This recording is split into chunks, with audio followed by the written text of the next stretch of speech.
Oi, para você que tá aí do outro lado acompanhando o nosso canal, tá começando o primeiro episódio do nosso podcast Nota 1000. Se você acompanha o canal do Nota 10, você já tá acostumada com o meu rostinho aí na sua tela, fazendo essa preparação para o Enem, agora o Enem 2024. E a gente começando o nosso podcast Nota 1000, que chega aí para completar essa preparação, trazendo um conteúdo de uma forma mais leve, mais divertida.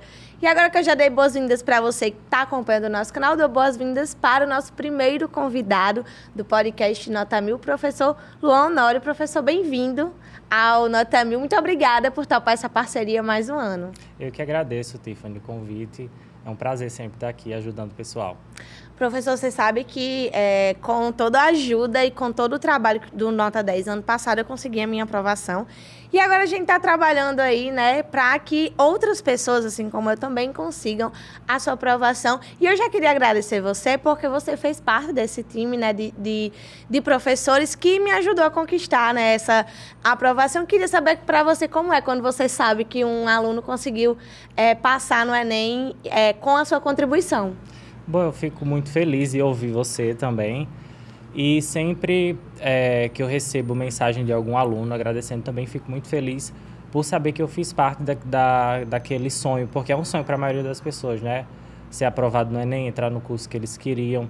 E eu sou bem, como eu sou bem emotivo, então às vezes choro um pouquinho, porque é realmente muito bom, muito gratificante você acompanhar o desenvolvimento da pessoa e ver ela alcançar aquilo que ela queria. Você se envolve, então, com os alunos? Bastante.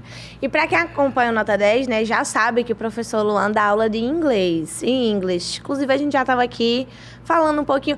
Eu sempre comento assim, minha opção, quando eu ia fazer o Enem, né, quando eu vou fazer o Enem, na verdade, que a gente ainda continua aí como treineiro, né, sempre foi espanhol.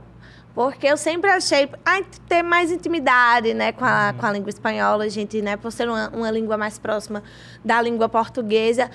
Mas é mais difícil ou mais fácil o inglês? O que é que você acha para o Enem?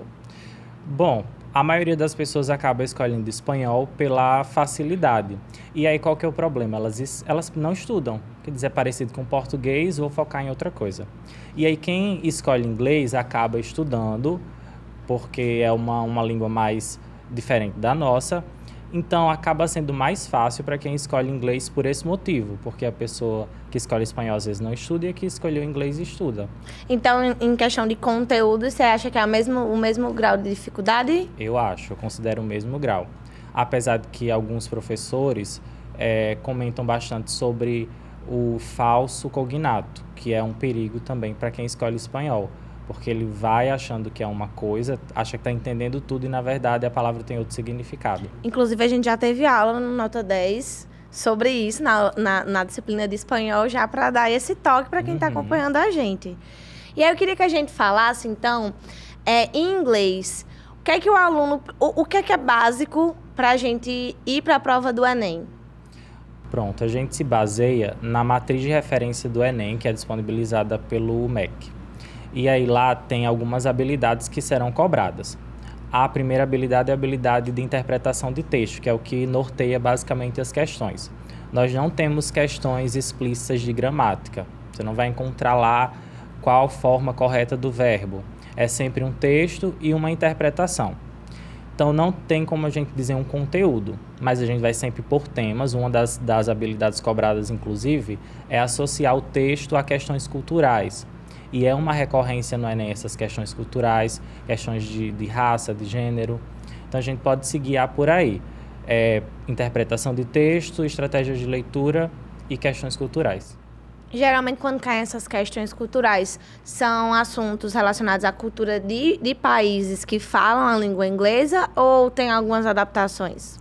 A maioria das vezes são países que falam língua inglesa, porque o Enem gosta muito de usar textos autênticos. Então, ele pega o texto que foi publicado já em língua inglesa.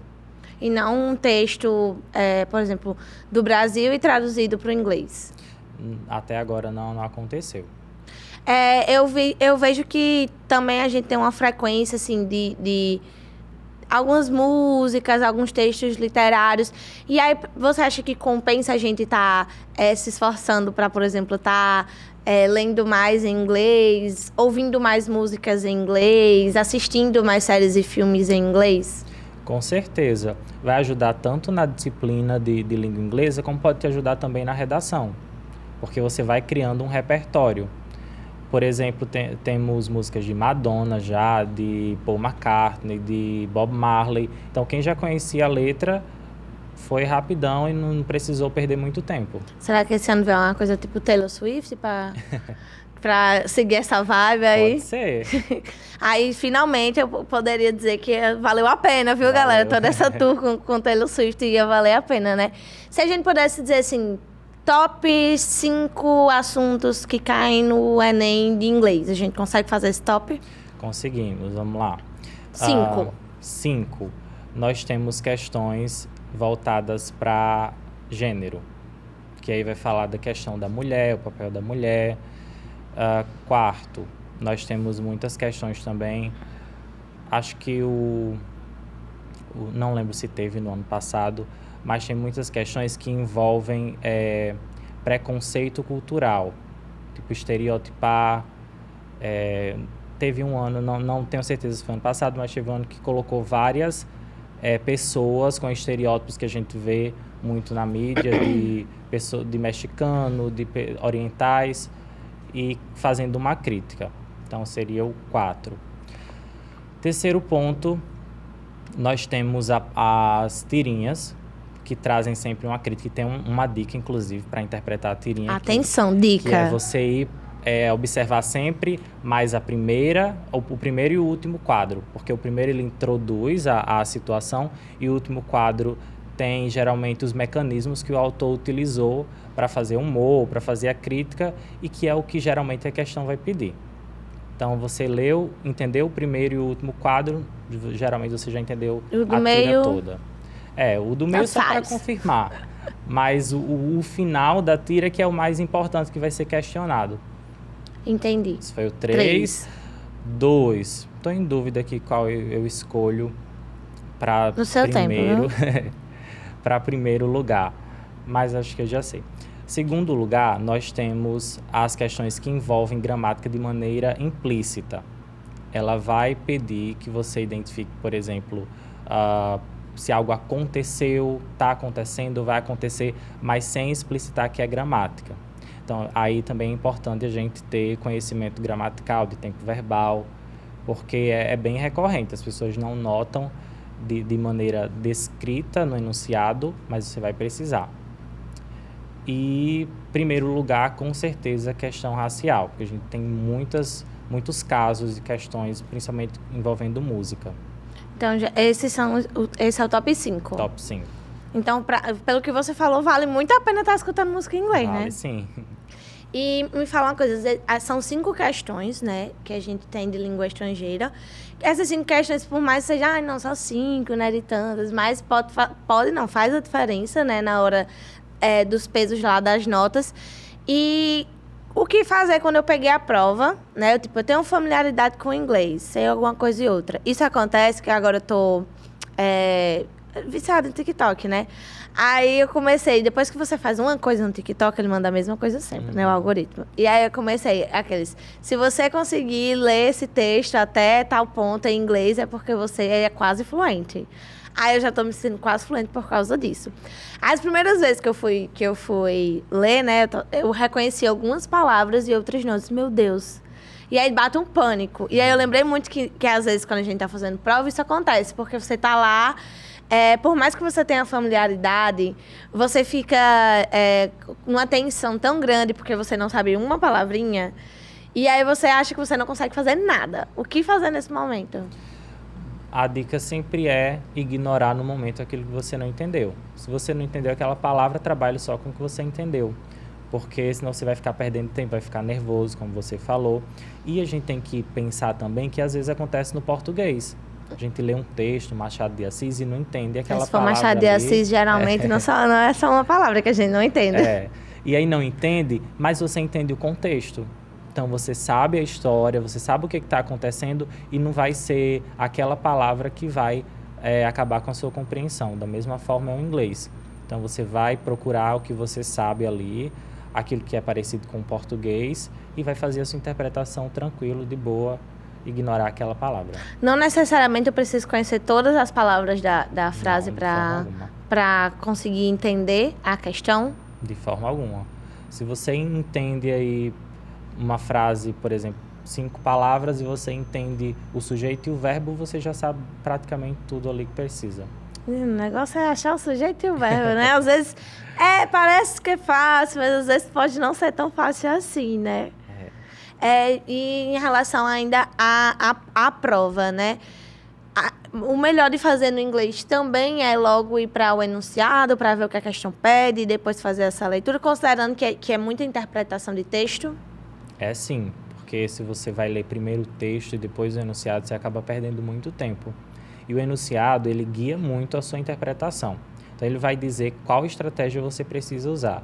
E é sempre bem claro mesmo, o enunciado. Então, às vezes, o enunciado quer saber uma palavra específica. O que essa palavra quer dizer aí no contexto? E aí você perdeu o tempo lendo o texto inteiro, quando era só uma palavra que você precisaria entender ou uma frase. Às vezes eu ficava com a consciência pesada, assim, ai, nossa, eu tô colocando o carro na frente dos bois, porque é melhor fazer direitinho, que o certinho seria ler todo o texto para fazer a questão com calma, mas não é nem essa estratégia não compensa tanto? Não é interessante, porque é uma prova também de administração de tempo. E aí, se você dedica muito tempo à leitura de uma questão específica, de um texto, que às vezes eles capricham no tamanho do texto também. E aí, se você dedica muito tempo naquele texto, você vai acabar perdendo tempo que poderia dedicar a outras questões ou até a redação. Como eu falei, são 5 questões, né? E às vezes, e como a gente estava comentando no início, né? Como tem essa opção de espanhol ou de inglês, e quando você tem muita intimidade assim com a língua, você vai negligenciando o estudo naquilo ali. Mas eu queria que a gente falasse o quão importante é estudar o inglês, não só para as questões de inglês, né, mas para o resto da prova mesmo, para fazer um repertório para a redação, para entender alguma outra palavra em inglês que a gente tenha ao longo da prova, né? Porque hoje a gente está cada vez mais tendo palavras, né? Abrasileirando as palavras em inglês. Exatamente. Nós temos no nosso vocabulário hoje, a gente chama esse fenômeno de estrangeirismo, quando a gente utiliza... estrangeirismo. Quando a gente utiliza uma palavra de outra língua dentro da nossa fala, né, em português. Que acontece com o self-service, por exemplo, que a gente, né, a gente não vai num sirva-se você mesmo, é self-service, todo mundo vai. Sempre que você pronuncia uma palavra em inglês, é sempre com o sotaque de inglês? Porque eu falo self-service, se eu estiver falando português, aí normalmente eu falo self-service, né, normal. Uhum. Mas é como, né, a gente está aqui falando de inglês, mas o importante é entender. E aí, para isso, você está percebendo mais palavras como essas em contextos na prova, em outras questões, tipo de ciências humanas e das próprias linguagens mesmo, literatura, português? Sim, principalmente em linguagens, porque vai envolver essas questões da sociolinguística, inclusive questões que abrangem esse tema de uma maneira crítica, falando sobre isso, sobre a invasão de palavras, que tem muita gente hoje, tem um movimento, às vezes, na internet, de tentar traduzir as palavras para usar o mínimo possível o inglês. Só que, no dia a dia, a gente vê o contrário, né? Principalmente reuniões, questão de marketing, usa bastante. E a gente vai ver também em questões de história, pode acontecer, dependendo de falar de momentos específicos, históricos, geografia também, que vai tratar da globalização. Então, pode ajudar bastante. Eu ia falar especificamente sobre geografia, né? Porque a gente vê muitos assuntos, por exemplo, de imigração, que são contextos de países, geralmente, que falam inglês. E aí, quando a gente estuda o inglês, estudar esses contextos, estudar a cultura, como você falou, que é das abordagens, um dos assuntos mais abordados, na verdade, nas questões, também pode dar esse repertório para responder, por exemplo, a prova de ciências humanas. Isso aí. É, um assunto até um pouquinho polêmico com o pessoal da sociolinguística, a questão de estudar cultura, porque algumas pessoas entendem como se a gente tivesse trazendo a cultura de fora acima da nossa. Mas, na verdade, é uma questão de compreensão mesmo, de você se identificar como um sujeito do mundo e não de Mossoró e não só do Brasil. Seus alunos hoje falam, você sente que eles falam mais inglês, têm mais intimidade com a língua ou não? Sim, principalmente os que começaram bem cedo, né? Eu dou aula em 4º, 5º ano e eles têm uma familiaridade muito boa com a língua inglesa, até pela questão da internet, né? Deles verem vídeos em casa.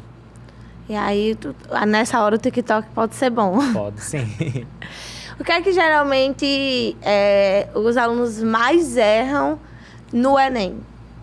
Em língua inglesa, eles erram muito questões parecidas por não ter entendido bem o enunciado.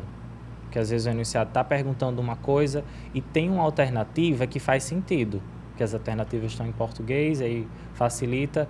Só que às vezes eles leem uma coisa que faz sentido, que está correto, mas não de acordo com o texto. E aí a gente tem que trabalhar sempre o que o enunciado está pedindo a respeito do texto. Ah, isso aqui é verdade. Tá bom, mas não está no texto. Cada vez você sente que é mais fácil a gente aprender para o Enem a tradução do que o inglês de uma forma mais completa, ou é melhor realmente o inglês?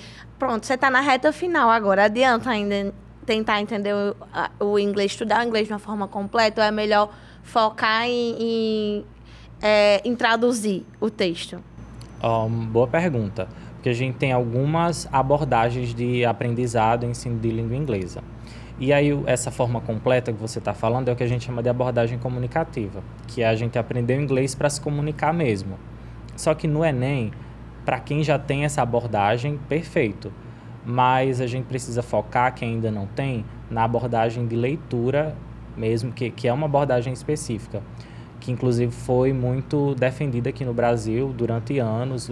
Os PCNs, esses documentos oficiais que norteiam a educação, eles defendiam o ensino principal da leitura para que o foco do aluno fosse o Enem.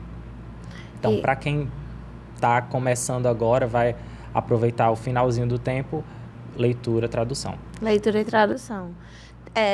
Tem alguma, palavras que sempre caem, que é importante que você saiba a tradução? Não tem palavras que sempre caem, mas tem verbos, por exemplo, tenho que falar do verbo be, que é um verbo essencial. Ele sempre presente. Tava evitando falar dele, mas ele... Você que puxou o assunto, aí eu tenho que falar, tô brincando. Mas é interessante para a gente entender a compreensão, porque ele não aparece só como verbo principal, ele é verbo auxiliar de muitos outros pontos gramaticais. Então, se eu domino ele, eu vou ter uma compreensão melhor, com certeza. Tem como saber se dar bem em inglês e não ser tão bom em português? Ou não? Depende da sua ideia do que é bom numa língua. Porque eu escuto muito dos meus alunos a seguinte frase: para que eu vou aprender inglês se eu não sei nem falar português? Só que ele me diz isso falando português. Então, se a concepção da pessoa é de que falar bem a língua é saber a gramática, saber as regras, saber usar vocabulário adequadamente, como a norma culta diz, aí pode ser mais fácil a língua inglesa realmente. Mas se você está falando de comunicação, é mais fácil usar a nossa língua materna. A gente precisa ter essa diferença do que é falar uma língua. Não necessariamente é você falar tudo certinho. Uhum. Eu falo no sentido da prova, porque, por exemplo, você falou, né, que o verbo to be pode aparecer como verbo principal, como verbo auxiliar. E aí, se a pessoa não tem noção nem do que é verbo principal e verbo auxiliar lá na língua portuguesa, como é que vai conseguir adaptar isso para a língua inglesa? Aí tem essa... Às vezes você sente que falta mais esse entendimento do português para ajudar no inglês? Um pouco, porque nós temos tópicos bem similares de questões verbais. Só que no inglês, quando a gente vai aprender, acaba não vendo pelo nome, justamente porque muitos alunos não têm o domínio da gramática da língua portuguesa. Então, por exemplo, oração subordinada, que a gente aprende em português pelo nome dela, mas em inglês a gente não aprende pelo nome, a gente aprende pela função. Por exemplo, falar condições em inglês, que é uma oração subordinada condicional, mas a gente não coloca o nome porque o aluno ainda não tem aquele domínio. Você falando, eu estava lembrando de um vídeo que eu vi no Instagram esses dias, que eram duas gêmeas que elas falam português e inglês. Aí elas misturavam, metade elas falavam... São brasileiras, mas que moram em outro país, né? E metade elas falavam português, metade elas falavam inglês. Isso facilita também para o entendimento. Às vezes eu também faço isso. Do nada você mistura uma palavra em inglês com uma palavra em português e quando você vê, você já não sabe nem mais qual é a língua que você está falando. Uma língua que a gente mesmo criou aqui no Brasil. Facilita sim. Principalmente porque uma das principais dificuldades para quem está aprendendo a língua é o medo de errar, a vergonha e não querer usar a língua. Ter um bloqueio, alguma coisa. Então, se você vai introduzindo a língua no seu dia a dia, mistura, fala português junto com inglês, você vai, com certeza, desenvolver mais rápido. Essa vergonha é o que mais influencia. Por exemplo, eu consigo entender e ler muito mais do que falar. Apesar de reconhecer os sons das palavras, mas a pronúncia realmente é uma coisa, é uma barreira para mim. Professor, você acha que o fato da gente ter vergonha, né, de errar, quem sabe eu vou errar essa pronúncia, e impede a gente da gente conseguir ter um aprendizado melhor? Porque, por exemplo, eu consigo identificar... Claro, se você estiver falando devagar, porque às vezes você está assistindo um negócio, né, e tá muito rápido, você não consegue acompanhar. Mas eu já consigo acompanhar algumas coisas em inglês, eu já consigo... Principalmente leitura, para mim é mais fácil. Mas na hora da pronúncia, aí o bicho pega. Eu prefiro ficar mais quietinha. Aí isso pode atrapalhar nosso aprendizado? Acaba influenciando, sim. É inclusive por isso que as crianças têm mais facilidade de aprender a língua, porque elas não têm vergonha de falar. Elas repetem, elas tentam e não estão nem aí se estão errando. Então, você não ter vergonha ou tentar trabalhar isso ajuda bastante. Hoje você consegue dar aula, fazer uma aula toda em inglês ou não? Dependendo da turma, sim, que eu tiver. Consigo. Os mais, tipo, as crianças os menores ou com os maiores? Os maiores eu consigo, pela questão deles, eles mesmos vão se ajudando. Os menores, às vezes, eles não entendem e ficam preocupados, aí param de prestar atenção. Então, eu tenho que tomar um pouquinho de cuidado, às vezes vou apontando, vou gesticulando mais para eles, traduzindo alguma coisa ou outra quando eu vejo que não entenderam. Mas os maiores eu vou, e eles têm essa noção de ignorar aquilo que eles não entenderam, se entenderam o contexto. É tipo, seguir a vida, né? No negócio em inglês não entendi, vamos seguir a vida, vamos fingir que a gente entendeu, que uma hora vai dar certo, é mais ou menos isso? Isso aí. Já teve algum aluno que, assim, odiava inglês? Não quero aprender, não quero saber de nada de inglês. E aí, a partir das suas aulas, começou a ter gosto por essa língua? Eu tive um aluno no ensino médio, que foi da primeira série até a terceira. E aí, quando foi no último ano da terceira série, ele me entregou uma carta e ele disse... Você chorou, né? Que você falou que você sempre se envolve. Com certeza. E aí ele disse na carta que ele tinha um bloqueio mesmo com a língua, achava que nunca ia aprender, e a forma simples como eu passei para ele, o inglês fez com que ele gostasse, visse que ele era realmente capaz e despertou até outros sonhos de estudar fora. O que é que você acha que foi diferencial nesse seu ensino? Você falou que é a forma simples. O que é que você prioriza na hora de dar aula? Eu priorizo sempre compreensão. Não sou de ficar corrigindo pronúncia. Se você falou uma palavra e todo mundo entendeu, mesmo que ela não esteja foneticamente adequada, a gente vai seguir. Eu não vou te repreender na hora por causa disso. Então, o foco sempre é comunicação. É você tentar fazer o que você consegue e ir melhorando aos poucos. Você estimula eles a estarem sempre falando para aperfeiçoar mesmo a pronúncia e a escrita? Sim, bastante. Sempre que eu tenho oportunidade, coloco eles para entrevistarem o outro, para fazer alguma coisa comunicativa em dupla, para que eles exercitem. E fico sempre passeando também perto, porque às vezes eles estão falando português bem baixinho. Eu digo, in English, please. Você falou agora, eu lembrei, tem uma animação que eu adoro, que é Irmão do Jorel. E aí tem um episódio que é uma aula de inglês. E aí ele quer muito ir no banheiro, e a professora só deixa ele ir no banheiro se ele falar em English, please. Ele fica em pânico, assim, porque ele não consegue pronunciar. E eu acho que muito não só a falta de intimidade com a língua, mas a vergonha também de ir na frente dos coleguinhas, porque quando ele fala, todo mundo ri. Porque ele chegou na turma agora, né? Tipo, os outros alunos, eles já estão já tem mais intimidade, já estão fazendo o inglês há mais tempo. Por mais que a pessoa seja mais velha, ainda dá tempo de aprender ou não? Com certeza, sempre dá tempo. Vai demorar, né, um pouquinho mais do que uma criança ou uma adolescente, mas dá tempo sim.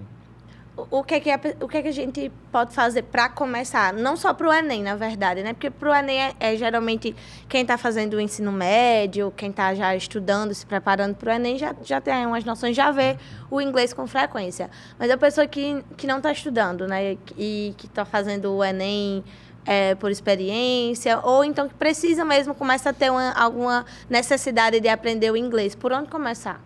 É interessante que ela comece incluindo o inglês no dia a dia dela.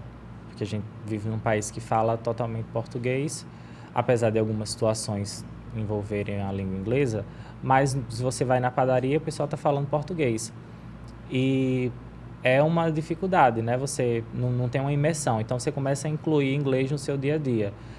Tem a dica de colocar o celular, configurar o celular para configurações em inglês, colocar post-it pela casa, com coisas que você tem dificuldade, até com o nome dos objetos também. Menina, se eu colocar meu celular em inglês, eu não vou mexer em nada aqui. Só pelos ícones, né? Aí só associando o ícone. Mas aí, esse é o ponto. Você vai estar forçada a fazer aquilo. Não num sentido ruim, mas você tem que entender. Entendi. Se você pudesse deixar um recado, né, para os alunos que vão fazer o Enem, a gente já vai começar... Tá pertinho, né, do primeiro dia de provas. E o primeiro dia de provas é justamente o dia em que a gente vai fazer a redação, responder ciências humanas e linguagens, né? Qual a dica para esse primeiro dia? Bom, a dica que eu sempre dou é que faça tudo com calma. Tenta o máximo possível lembrar das dicas que foram dadas pelos professores, usar aquilo que você já sabe, o conhecimento, confiar no conhecimento que você já tem. É mais fácil a gente confiar no que a gente já viu ao longo dos últimos meses ou no que a gente aprendeu essa semana? É mais fácil confiar no que você está vendo já há algum tempo, porque quando você vê mais de uma vez, você guarda melhor. Então, eu acho que também é uma dica para a gente deixar aqui, apesar do Enem passar, a gente continuar estudando o inglês, né? Com certeza. O inglês está cada vez mais tomando um espaço no Brasil e no mundo. Luan, muito obrigada pela participação. A gente está muito feliz de estar começando o nosso podcast Nota 1000 e muito feliz também de você estar participando mais uma vez. Quem estava acompanhando Nota 10 ano passado já sabe que o professor Luan é figurinha carimbada aqui, né? Estava com a gente no ano passado, está com a gente esse ano. Quem sabe ano que vem? E aí, toparias fazer mais um ano de Nota 10? Muito obrigada, professor, que a gente possa, né, se encontrar novamente. Sim, eu que agradeço, desejo uma ótima prova também para os alunos que vão fazer o Enem e que eles consigam alcançar o sonho deles de entrar na universidade.